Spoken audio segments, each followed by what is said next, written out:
da te vozi? Pre 2 godine vozio on za opkladu 2 kilometra vezanih očiju i nigde nije ogrebao autobusa. Jeste vozio, da ne kažem šta.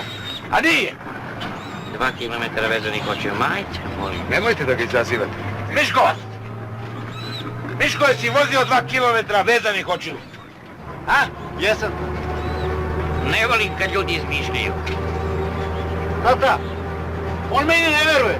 Ajde da skladim. Nemoj reci da mu veruješ.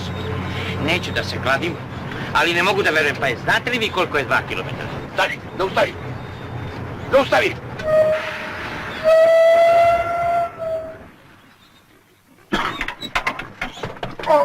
Očaj nam jebe, mangupsko.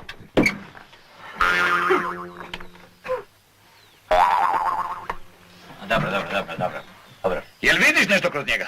Ne vidim. Šalio sam se, prijatelju, verujem. Ti mene i moga sina da nazivaš lažovima pred ovolikim svetom, jeli? Sad će da vidiš.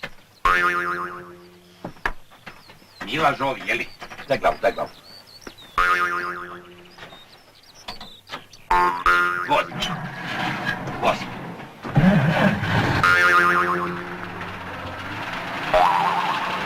Nemoj, braco, molim, svi ti verujemo. Verujem i ja.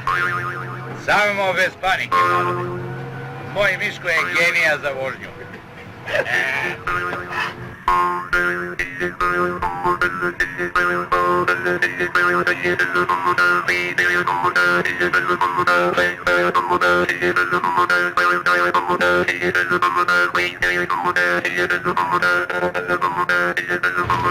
Recite mu da stane.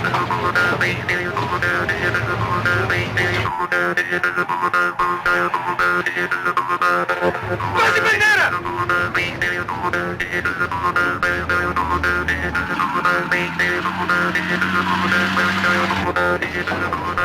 A pre 2 godine je i opet za opkladu vozio pola kilometra u Likvec. U Likvec, pa šta? Pa čovjek ti gri, čovjek! Daj, zasipaj! Ne verujete!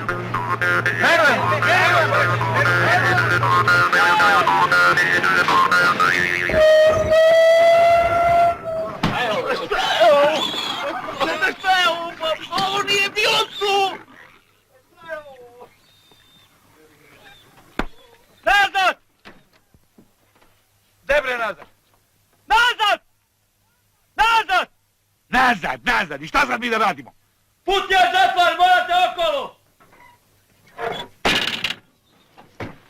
Ljudi, ovo sa vojskom ne sluti na dobro. Nego hoćete li da produžimo zaobilazni putem ili da se vraćamo?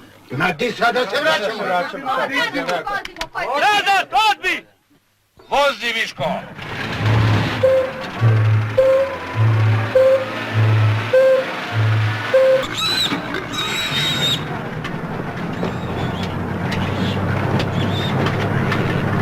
Strašno sam žedan. Mogu malo te vode da dobijem. Ova voda nije za piće. Ja umreh od žeći. Može, Ragije? Hvala, ne smem. Patim od stomaka. Momenat. Ima i zato leka, gospodine, izvolite. Di beste, najbolji. Nemačka medicina je najbolja na svijetu. Onda bi se obradovao da dođu, a? Pa znate šta? Bar bi se znao red i disciplina. Znalo bi se ko šta radi. Te švabove treba sve uza zid, pa metak u čela. Sve do jednog. Imate 100 godina, govorite gluposti.